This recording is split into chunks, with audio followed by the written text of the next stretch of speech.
Hello students!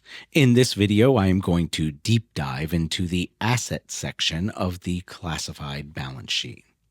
So the asset section is classified into four groupings. The first is current assets. As you see on the screen, these are assets that a company expects to convert to cash or use up within 1 year. That's the general rule of thumb.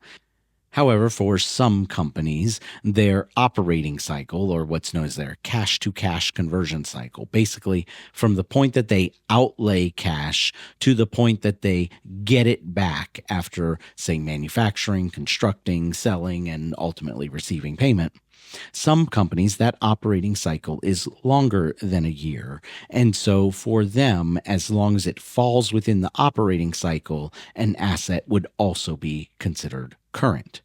Now, some common examples that you're going to see in current assets are the company's cash and cash equivalents. This is the most liquid of all assets. By liquid, we mean how close is it to that conversion to cash or using up. Cash is already cash, so it is the most liquid. But it doesn't just include your literal cash. It includes your bank deposits, short-term securities, your coins, that sort of thing. Next up, we have our receivables. These are the amounts that customers owe you. So these are a little bit further removed from just being cash because you haven't gotten the cash yet, but you're close to getting it. Next up, we've got inventories. So these are the products that you sell as part of your normal business operations.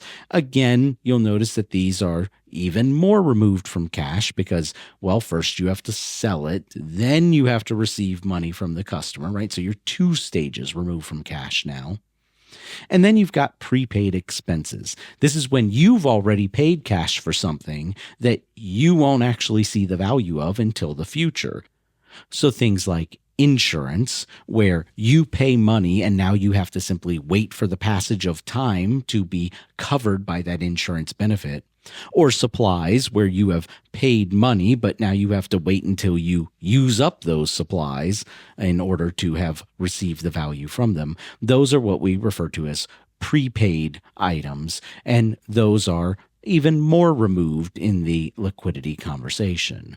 Now, you may be asking yourself, okay, if all of these are current assets, why am I discussing this idea of liquidity or closeness to cash, closeness to using up so much? And that's because in this section of the balance sheet, these assets must be listed in their order of liquidity. You have to tell investors which of these things is closest to becoming cash or getting used up relative to the others.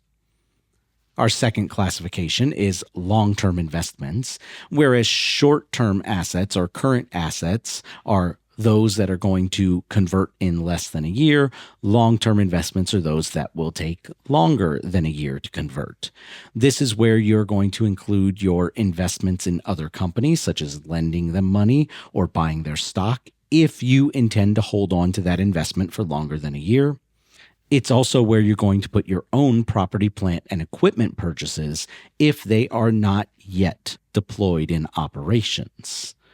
Now, keep in mind, long-term investments distinctly mean over a year.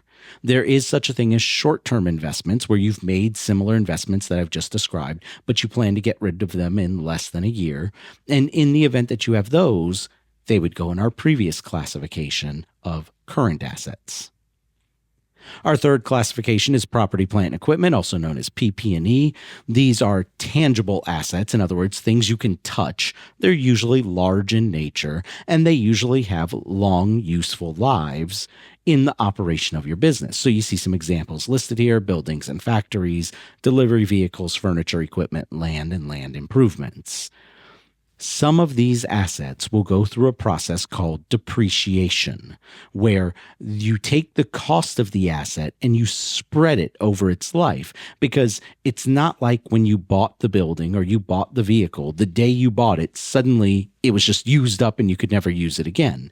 It's similar to supplies. You're going to use it over time.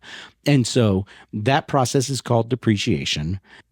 And for those assets, not only will this section display the asset itself, but how much of the asset has depreciated already since you first purchased it.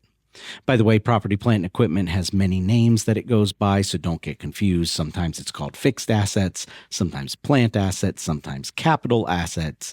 Regardless of which name you hear, they're generally referring to the same thing. Our last asset classification are the intangible assets.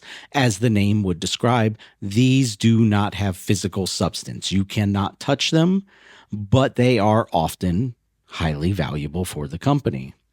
Now, when you go look at real financial statements for this, sometimes you will not actually see a line called intangible assets.